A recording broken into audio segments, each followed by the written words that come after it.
rabbil alamin. Wassalatu wassalamu ala asyrafil anbiya'i wal mursalin sayyidina Muhammadin wa ala alihi wa sahbihi ajma'in, amma ba'du. Faqad qala Allah ta'ala fi muhkami tanzilihi wa huwa asdaqul qailin. A'udzu billahi minasyaitonir rajim. Bismillahirrahmanirrahim. Ya ayyuhalladzina amanu kutiba alaikumus shiyam kama kutiba 'alal ladzina min qablikum la'allakum tattaqun.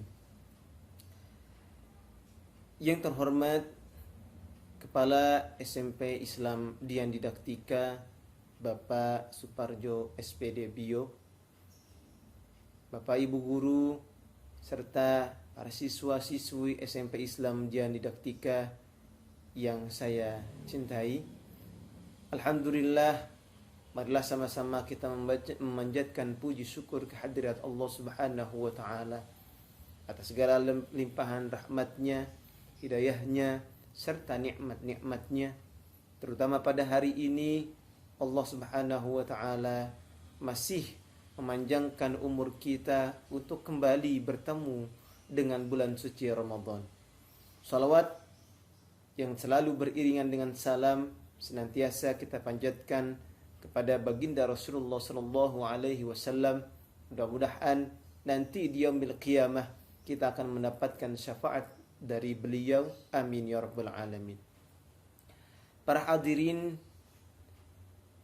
kalau kita berbicara tentang puasa, terkhusus puasa di bulan Ramadan, maka kita akan mengingat firman Allah Subhanahu wa taala di dalam surat Al-Baqarah ayat 183 yang berbunyi, A'udzu billahi minasyaitonir rajim.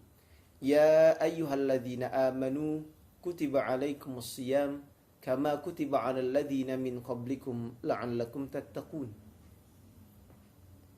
Di dalam ayat ini Allah Subhanahu wa taala menegaskan bahwa seruan untuk menjalankan ibadah puasa dikhususkan bagi mereka yang beriman saja. Dengan khitabnya atau dengan seruannya, ya ayyuhalladzina amanu, wahai orang-orang yang beriman. Kutiba alaikumus shiyam, diwajibkan atas kamu berpuasa. Puasa yang dimaksud di sini adalah puasa yang dilakukan pada bulan suci Ramadan. Kama kutiba 'alal ladzina min qablikum, sebagaimana diwajibkan berpuasa atas orang-orang sebelum kamu. Artinya orang-orang sebelum umat Islam, umat-umat terdahulu telah diwajibkan oleh Allah Subhanahu wa taala berfirman. Tetapi tentu pelaksanaan dan waktunya berbeda dengan syariat Islam yang diajarkan oleh baginda Rasulullah sallallahu alaihi wasallam. Ada beberapa puasa yang dilakukan oleh umat-umat terdahulu. Kalau saja ada puasa yang namanya puasa Ayyamul Bid. Ayyam artinya hari-hari. Bid bisa diartikan baydun atau abyad, artinya putih. Hari-hari yang putih. Artinya puasa ini dilakukan tidak hanya satu hari saja. Dilakukan lebih dari satu hari. Yaitu pada tanggal 13, 14, 15 di setiap bulan Hijriyah. Mengapa dikatakan Ayyamul Bid atau hari-hari putih? Konon puasa ini adalah puasa yang pernah dilakukan oleh Nabi Allah Adam alaihi salam. Nabi Adam tatkala diturunkan oleh Allah Subhanahu wa taala ke muka bumi ini, kulitnya terbakar hangus oleh sinar matahari yang menyebabkan kulitnya menjadi gelap dan hitam. Maka 3 hari setelah itu Nabi Adam berpuasa. Maka ketika Nabi Adam berpuasa, datanglah malaikat Jibril mendatangi Nabi Allah Adam alaihissalam. Malaikat Jibril bertanya kepada Nabi Adam, wahai Nabi Adam, maukah engkau merubah atau kulitmu berubah menjadi sedia kala, menjadi putih kembali? Maka Nabi Adam menjawab kepada malaikat Jibril. Tentu malaikat Jibril maka malaikat Jibril mengajarkan bahwasanya berpuasalah kamu 3 hari, maka nanti kulitmu akan berubah menjadi putih. Maka dari itulah Nabi Adam berpuasa di hari pertama, sepertiga kulitnya sudah mulai memutih. Di hari kedua, 2/3 dari kulitnya sudah mulai menjadi putih. Dan di hari ketiga, seluruh kulitnya sudah kembali seperti semula. Maka inilah puasa Ayyamul Bid, hari-hari putih. Karena kisah inilah disebut Ayyamul Bid, hari-hari putih. Nah, puasa inilah yang dilakukan oleh Nabi Allah Adam alaihi salam. Sedangkan Nabi Daud bersama umatnya pernah juga melakukan puasa di mana satu hari puasa, satu hari tidak. Satu hari puasa, satu hari tidak. Puasa ini biasa disebut puasa Daud. Kenapa? Karena puasa ini adalah puasa yang dilakukan oleh Nabi Daud bersama dengan umatnya. Maka kata baginda Rasulullah SAW, sebaik-baik puasa sunnah adalah puasa Nabi Daud alaihi salam. Yasumu yauman wa yuftiru yauman. Berpuasa 1 hari dan 1 hari lagi tidak. Berpuasa 1 hari dan puasa 1 hari lagi tidak. Itulah puasa yang dilakukan oleh Nabi Allah Daud bersama dengan umatnya. Sedangkan ada lagi puasa sunnah, puasa Asyura. Pada saat baginda Rasulullah SAW berhijrah dari Makkah menuju Madinah, tatkala memasuki kota Madinah, Rasulullah SAW mendapati orang-orang Yahudi pada saat itu tengah berpuasa. Lalu beliau bertanya kepada mereka, hari apakah ini? Mengapa kalian semua berpuasa? Maka mereka menjawab, ini adalah hari di mana Nabi Allah Musa alaihi salam diselamatkan oleh Allah dari bala tentara Fir'aun. Dan hari ini jugalah Allah Subhanahu wa taala menenggelamkan Fir'aun bersama kaumnya. Maka untuk mensyukuri itu semuanya, kami berpuasa kepada Allah Subhanahu wa taala. Maka kata Rasulullah, kami lebih utama untuk berpuasa mensyukuri atas selamatnya Nabi Musa dari Fir'aun beserta kaumnya. Maka disunahkanlah oleh baginda Rasulullah SAW untuk berpuasa di hari Asyura. Alladzina min qabl alladzi kutiba alaikumus syiyam kama kutiba alal ladzina min qablikum, sebagaimana Allah juga telah mewajibkan puasa terhadap umat-umat terdahulu. Itulah puasa-puasa yang dicontohkan oleh umat-umat terdahulu yang merupakan puasa sunnah bagi umat Islam. Lalu ada satu puasa yang Allah wajibkan kepada seluruh umat Islam, yaitu puasa pada bulan suci Ramadan. Maka bagi siapapun yang hendak berpuasa, hendaklah ia mempunyai perbekalan yang baik, yaitu berupa ilmu pengetahuan tentang puasa itu sendiri. Maka pada hari ini saya insya Allah akan membahas tentang fikih yang berkaitan dengan puasa. Walaupun tidak panjang lebar, mudah-mudahan yang singkat ini dapat memberikan manfaat untuk kita semuanya. Amin ya rabbal alamin. Yang pertama yang berkaitan tentang niat berpuasa. Kalau saja puasa sunnah, boleh dilakukan niatnya tatkala di siang hari sebelum waktu zuhur atau di pagi hari, itu tidak bermasalah. Tetapi jika puasa Ramadan, maka berpuasanya harus dilakukan pada malam harinya atau ketika melaksanakan sahur. Kenapa demikian? Karena niat dalam puasa Ramadan merupakan salah satu rukun. Rukun merupakan satu kewajiban yang tatkala salah satu rukunnya tidak ada, maka kewajiban tersebut dianggap tidak sah atau batal. Bagaimana lafaz niatnya? Nawaitu sauma ghadin an adai fardhi syahri ramadana hadhihi sanati fardha lillahi ta'ala. Aku niat berpuasa di bulan suci Ramadan. Aku niat berpuasa esok hari di bulan suci Ramadan pada tahun ini karena Allah Ta'ala. Kita lihat niatnya. Niatnya kalau kita artikan betul-betul sangat mendetail. Baik hari, bulan, ataupun tahun disebutkan dalam niat tersebut. Maka bagi siapapun yang tidak berniat di malam harinya, ataupun tidak berniat pada waktu makan sahur, maka puasanya dianggap tidak sah atau batal. Namun ada beberapa ulama yang menganjurkan untuk berniat puasa 1 bulan penuh. Tujuannya adalah agar tatkala kita lupa untuk berniat ketika malam harinya atau tatkala makan sahur, puasa kita tetap sah. Niatnya adalah nawaitu shauma fardhi syahri ramadhana kullahu hadhihi sanati lillahi ta'ala. Aku niat berpuasa wajib pada bulan suci Ramadan seluruhnya, 30 hari seluruhnya pada tahun ini karena Allah Ta'ala. Maka niat inilah yang nantinya akan menjaga kita selama 30 hari lamanya agar puasa kita tetap sah. Walaupun kita lupa untuk berniat di malam hari ataupun kita lupa berniat pada waktu makan sahur.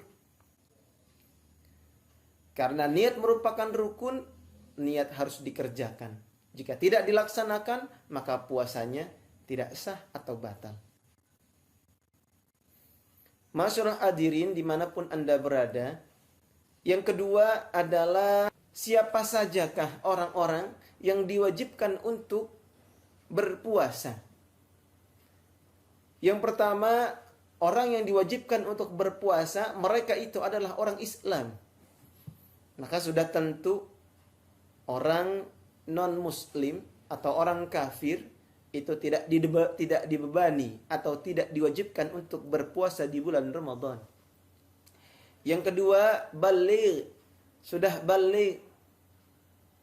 Siapapun yang sudah baligh, yang menandakan dirinya sudah baligh, seorang anak yang sudah baligh ditandai dengan mimpi untuk laki-laki atau sudah haid untuk perempuan, maka diwajibkan atasnya berpuasa. Jika tidak berpuasa, maka dia harus menggantinya di hari yang lain, di samping dia juga mendapatkan dosa. Maka bagi siapa saja umat Islam yang sudah baligh, diwajibkan atasnya untuk berpuasa. Kemudian selanjutnya berakal. Orang yang diwajibkan untuk berpuasa adalah orang-orang yang memiliki akal yang sehat. Artinya orang gila atau orang yang hilang akalnya, baik karena sakit seperti gila ataupun karena pingsan, maka orang tersebut tidak wajib berpuasa. Kemudian yang selanjutnya adalah suci dari haid dan nifas. Nah, ini terkhusus untuk kaum hawa, ibu-ibu, perempuan. Kalau seandainya sedang haid atau sedang nifas, maka mereka diberikan kelonggaran atau diperbolehkan untuk tidak berpuasa pada bulan Ramadan. Dan harus wajib mengganti puasanya di hari yang lainnya.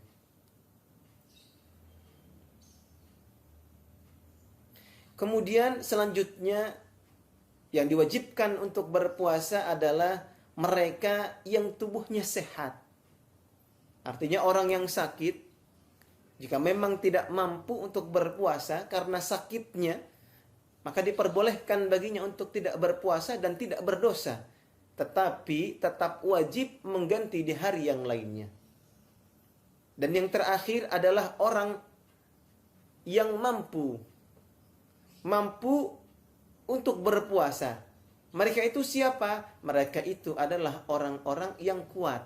Artinya orang lemah karena sudah tua, tidak mampu untuk berpuasa, boleh untuk tidak berpuasa, tetapi wajib menggantinya di hari yang lain. Namun jika di hari yang lain pun tidak mampu untuk menggantinya, maka menggantinya dengan membayar fidyah.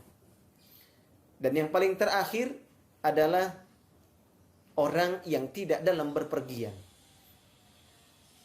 Tentu orang yang berpergian yang dibolehkan untuk tidak berpuasa adalah orang yang berpergian dengan syarat-syaratnya. Sehingga orang tersebut bisa dikatakan musafir.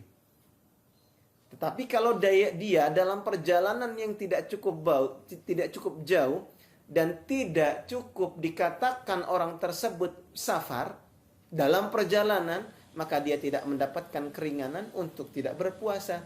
Dia wajib untuk berpuasa. Kalau dari PLN menuju Gandul, itu tidak dalam berpergian namanya. Kemudian kalau dari Cinere menuju Pondok Cabe, itu tidak dalam berpergian namanya. Orang tersebut tetap wajib berpuasa. Yang dimaksud berpergian tentunya memiliki syarat-syarat khusus tertentu. Sehingga orang tersebut dikatakan dalam keadaan safar. Safarnya adalah safar yang mempunyai ketentuan dalam batas kilometernya.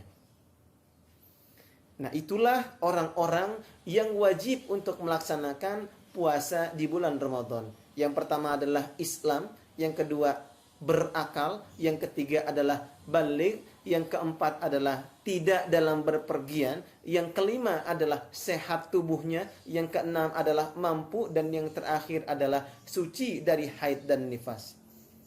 Kemudian pembahasan yang terakhir dalam kajian pada hari ini yaitu orang-orang yang dikatakan puasanya batal atau hal-hal yang membatalkan ibadah puasa. Yang pertama, masuknya sesuatu itu bisa dalam berupa makanan ataupun minuman ke dalam tenggorokan. Yang mana tenggorokan ini akan menyambung ke dalam lambung. Masuknya sesuatu tersebut tidak harus dari mulut, karena di wajah ini ada lubang-lubang yang menyambungkan lubang tersebut sehingga sesuatu bisa masuk ke dalam tenggorokan sehingga sampai ke dalam lambung. Di antaranya ada kedua mata dan hidung, kemudian ada mulut. Ada yang mengatakan saya tidak minum, saya hanya memasukkan air dari dalam melalui lubang hidung. Itu sama saja. Itu juga bisa membatalkan puasa. Karena yang dikategorikan batal puasanya bukan makan dan minumnya, tetapi masuknya sesuatu, baik itu makanan ataupun minuman, ke dalam tenggorokan. Kemudian yang kedua yang membatalkan puasa adalah memasukkan sesuatu sejenis obat melalui salah satu lubang kemaluan, baik yang depan ataupun yang belakang, baik dubur ataupun kubul. Contohnya adalah seandainya ada seorang yang sakit ambeien, dimasukkan satu obat dari lubang duburnya, maka pada saat itu orang tersebut batal puasanya. Mengapa? Karena masuk sesuatu dari salah satu lubang kemaluannya. Kemudian hal berikutnya yang dapat membatalkan ibadah puasa yaitu orang gila atau orang yang tidak berakal. Karena orang gila, orang yang tidak berakal, tidak memiliki pemikiran, tidak mampu berpikir, akalnya hilang, maka orang tersebut tidak sah puasanya, atau orang tersebut tidak dianggap melaksanakan ibadah puasa. Kemudian selanjutnya adalah bagi suami istri, jika seandainya di siang hari bulan Ramadan melakukan hubungan, maka hubungan itu dapat membatalkan ibadah puasa. Kemudian hal berikutnya yang dapat membatalkan ibadah puasa khusus bagi laki-laki adalah keluarnya air mani, baik karena berhubungan ataupun karena hal yang lainnya. Contoh saja, misalnya bersentuhan dengan perempuan dengan adanya syahwat sehingga keluarlah air maninya, maka pada saat itu batallah puasanya. Berbeda dengan orang yang keluar maninya karena bermimpi. Kalau keluar maninya karena bermimpi, maka puasanya tetap sah. Silakan dilanjutkan sampai dengan azan maghrib. Dan yang terakhir adalah khusus bagi perempuan. Kalau seandainya haid atau nifas di tengah hari bulan suci Ramadan, kemudian keluar darah haid atau melahirkan, maka pada saat itu puasa yang telah dijalankan sejak pagi sampai dengan siang hari dianggap puasanya tidak sah atau batal. Maka itulah beberapa hal-hal yang dapat membatalkan ibadah puasa. Maka dari itu, marilah sama-sama kita menjaga ibadah puasa kita dengan baik, memperhatikan segala sesuatu yang dapat membatalkan ibadah puasa kita. Mudah-mudahan kita bisa beribadah di bulan suci Ramadan ini dengan penuh kekhusyuan, dengan baik, sehingga kita bisa tergolong ke dalam orang-orang la'allakum tattaqun, orang-orang yang bertakwa. Inilah momentum kita untuk meningkatkan nilai-nilai ketakwaan kita kepada Allah Subhanahu wa taala. Demikianlah kajian fikih tentang puasa pada hari ini. Mohon maaf jika banyak kekurangan. Jika ada pertanyaan, bolehlah kalian berkomentar atau menuliskan pertanyaan tersebut di kolom komentar di bawah ini. Lebih kurangnya mohon maaf. Hadanallahu wa iyyakum ajma'in. Assalamualaikum warahmatullahi wabarakatuh.